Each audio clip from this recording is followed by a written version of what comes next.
দখলদার ইসরায়েলের প্রধানমন্ত্রী বেঞ্জামিন নেতানিয়াহুর সংবাদ সম্মেলনের একটি ভিডিও নিয়ে সামাজিক যোগাযোগ মাধ্যমে বেশ আলোচনা চলছে।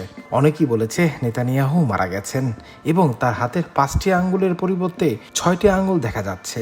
তাদের ধারণা অনুযায়ী আর্টিফিশিয়াল ইন্টেলিজেন্স এআই দিয়ে তৈরি করা ভিডিও এটি। এমন গুঞ্জনের মধ্যেই ভারতের পশ্চিমাঞ্চলীয় রাজ্য গুজরাতের হিমন্তনগরের বসবাসকারী 50 বছর বয়সী দেবনাথ সুধার একটি বিরল শারীরিক বৈশিষ্ট্যের জন্য বিশ্বজুড়ে পরিচিত। তার 2 হাত ও 2 পায়ে মিলিয়ে মোট 28টি আঙ্গুল রয়েছে প্রতিটি হাতে এবং প্রতিটি পায়ের 7টি করে আঙ্গুল থাকার কারণে তিনি তার এলাকার সর্বোচ্চ আঙ্গুলের মানুষ হিসেবে পরিচিতি পেয়েছেন।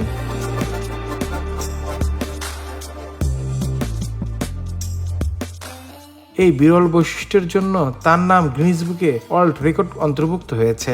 দেবেন্দ্র সুধার পেশায় একজন কাঠমিস্ত্রি। প্রতিদিন তাকে কাঠ কাটার মতো ঝুঁকিপূর্ণ কাজ করতে হয়। অতিরিক্ত আঙ্গুল থাকার কারণে তার কাজে করার সময় অন্যান্যদের তুলনায় অনেক বেশি সতর্ক থাকতে হয়। তিনি বলেন, কাঠ কাটার সময় সামান্য অসাবধানতাও বড় ধরনের দুর্ঘটনা হতে পারে, তাই সবসময় খুব সাবধানে কাজ করতে হয়। দেবেন্দ্রনাথের সুধার জানান, তার পরিবারের অন্যান্য কোনো সদস্য এই ধরনের সমস্যা নেই। তিনি পরিবারের একমাত্র ব্যক্তি যিনি অতিরিক্ত আঙ্গুল নিয়ে জন্মগ্রহণ করেছেন। বর্তমানে তার স্ত্রী ও 2 সন্তান রয়েছে এবং তার সবাই স্বাভাবিক জীবনযাপন করছে। তবে অতিরিক্ত আঙ্গুল থাকার কারণে দেবেন্দ্রনাথ দৈনন্দিন জীবনে নানা সমস্যার সম্মুখীন হতে হয়। বিশেষ করে জুতা বা চাটি কেনার সময় তিনি বড় সমস্যায় পড়েন।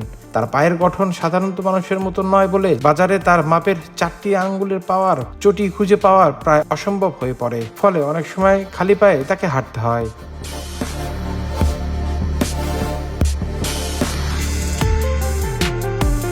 এতে তার পায়ে অতিরিক্ত আঙ্গুলগুলো রাস্তায় ঘষা লাগে এবং প্রায়ই আঁচড় বা আঘাত শিকার হয়। বিশ্ব রেকর্ডধারী হওয়া সত্ত্বেও তার আর্থিক অবস্থা তেমন কোনো উন্নত হয়নি বলে জানান দেবেন্দ্র।